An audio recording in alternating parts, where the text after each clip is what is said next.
सॾई तूं जल्दी हाणे जाग अम्मा आयशा थी सॾई तूं जल्दी हाणे जाग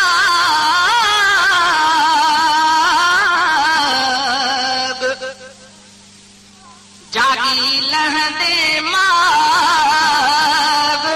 महशर में तूं बिश्त जो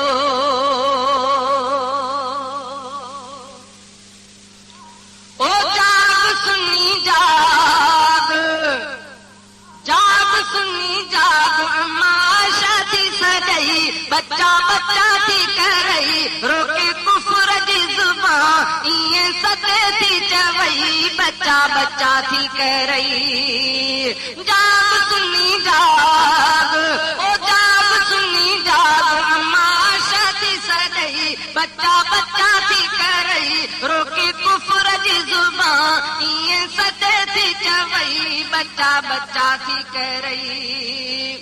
पंहिंजे भेण ते पंहिंजे माउ ते तोखे गैरत आहे पंहिंजे भेण ते पंहिंजे माउ ते तोखे गैरत आहे अम्मा आयशा से पोइ तोखे छा लाइ गैरत नाहे छा लाइ गैरत नाहे ओ जाग सुनी जाग हा जाग सुनी जाग अम्मा आयशा थी सॾई बच्चा बच्चा थी करई रोके कुफर जी ज़ुबान ईअं सॾे थी चवई बच्चा बच्चा थी करई जाग सुनी जाग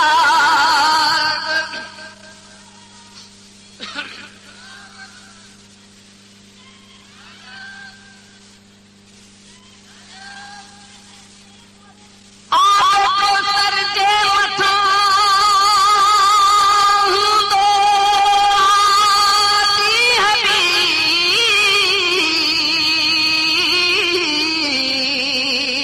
हबीब आबे कौसर जे मथां हूंदो हादी हबीब जंहिंखे थियो मुरसल कौसर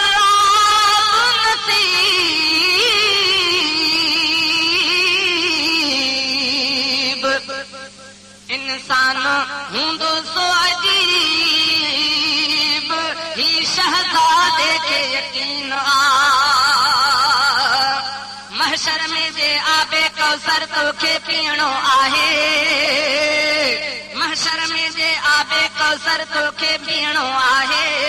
अम्मा जेको दुश्मन खां हर नातो छिनणो आहे अम्मा जेको दुश्मन खां हर नातो छिनणो आहे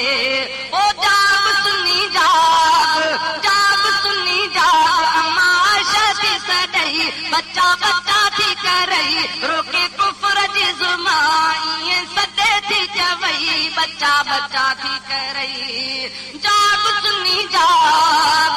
हा जाग सुनी जाग अम्मा आयशा थी सॾई बच्चा बच्चा थी करई रोके कुफर जी ज़ुबान ईअं सॾे थी चवई बच्चा बच्चा थी करई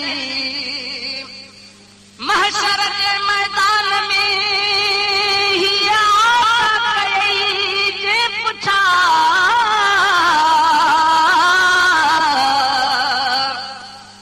मुंहिंजे इज़त घर मथां कया काफ़िर पे हमला काथे हुए उन वक़्त तूं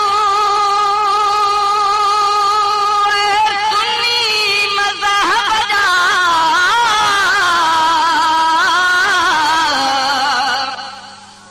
काथे हुए उन वक़्त तूं ऐ सुन्नी मज़हब जा उते ॾींदे जवाब तूं छा पोइ सुहिणे नबीअ जे साम्हूं अम्मा जे तूं गुस्ताखन सां जे हित उथंदे वेहंदे